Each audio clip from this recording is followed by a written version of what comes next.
Are we hopelessly ideological as a nation? Is there no place back from here?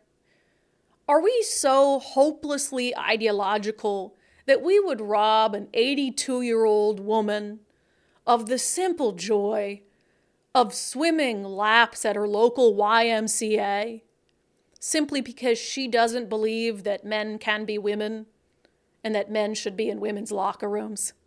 Let's talk about it in our segment, Unbelievable.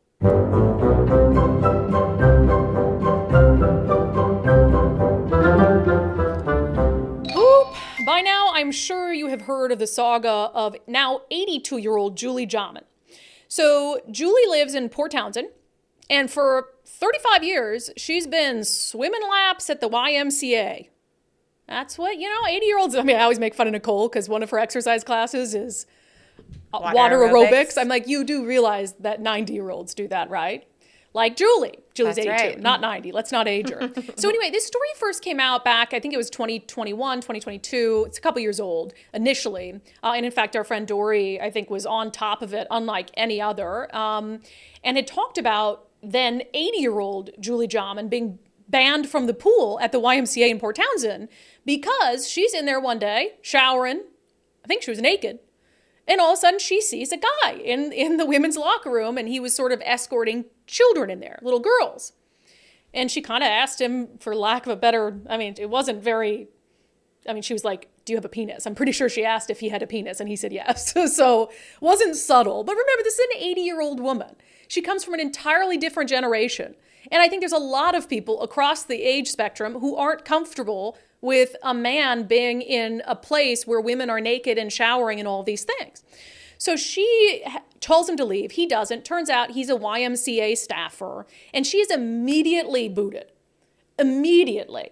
Like, without trying to argue her case, without any sort of communication with this poor woman, they're just like, you're a bigot, and you can't be here anymore. Loses her membership. After 35 years of swimming at the Y, can't do it anymore. So fast forward now 2 years, and Julie has tried everything to try to rectify this.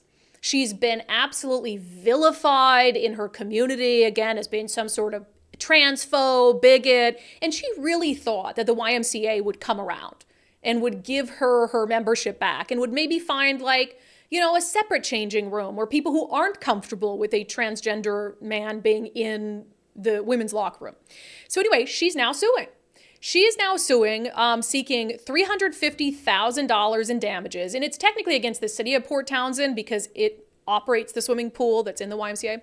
And so she's suing over that. And she also wants her membership back. So Julie and her attorney were our guest on Sundays with Subscribers. And I just wanted to play a little clip from our interview. I am an active citizen in my community, and I have been for 40 years. And I believe that stepping up as an individual, showing them the situation, the issue, bringing forward proposals that would help solve the issue, and all that sort of dialogue amongst the leaders in the community. I thought that was the way to go forward. And I think I was naive. I didn't understand what I was stepping into. And it was only through the support of other people who understood this issue much better than I do. They kept, kind of holding my hand. And through that time, people did start to reach out to attorneys. And it just took a very long time to finally get to this moment. Julie, how old are you? I'm just now 82. 82. You've had a long life up to this point. Is there any part of you at 82 that's just like, wow, this drama is not worth it for me? Why take on a fight like this that's so public, that's been so emotional? Why take on a fight like this at 82? Well, at first I didn't realize it was going to be such a big fight.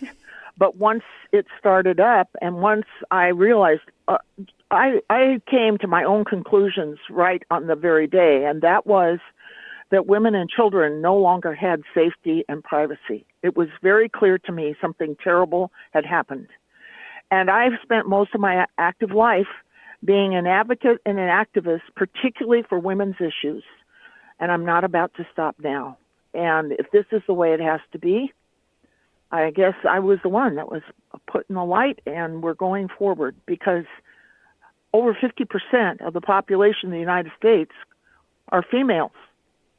They have rights. They need to have rights. And right now, they've been usurped by a very small, less than 1% of the population, so that men are now in all the places that women once had as private and safe places.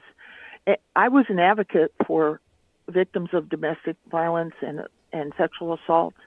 And I know that when you step into a place that you expect to be private and safe, where you can undress, to have men in there after their experiences is like re-traumatizing these women. They can never heal. Mm-hmm. This is wrong, and it must be corrected. Yeah, that's Julie Jaman on Sundays with Subscribers. Yesterday, we were also joined by her attorney to talk about the merits of the case. If you want to watch that full interview, you can sign up to become a subscriber at undividedpod.com, undividedpod.com. I got to say, I'm just so in awe of her because, again, and one of the questions I asked her is, man, you're 82 years old. Are you sure you want to get into a fight like this at 82? And she's like, basically, hell yeah.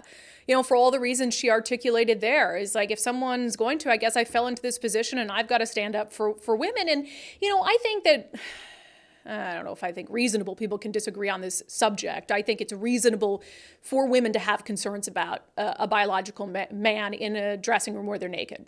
I don't think it's bigoted to raise a concern about that. But I think more than anything, one of the things that really stuns me about this case is that we've lost touch with, you know, humanity and jumped to the worst conclusions about everyone who disagrees with us, that this couldn't just be sorted out in a more person-to-person kind of way. I mean, if I'm a YMCA employee and I see this 80-year-old woman and she's like, hey, there's a man in the locker room, just sitting there and talking to her, listening to her concerns, saying, hey, you know, this is... We're obligated under law to provide, you know, access for them, but here are some other options. You know, could we find, you know, private changing area if you're not comfortable? Like, what happened to the ability to just talk to each other like human beings and realize that we can have reasonable disagreements? It doesn't make someone hateful and bigoted and all of this. So it just feels like 10, 20 years ago, we would have just sorted out something like this by just talking to each other and respecting that this is someone from a totally different generation who is freaked out, clearly, and has concerns, and you're not willing to hear her out. So anyway, loved having Julie on, and she was just great.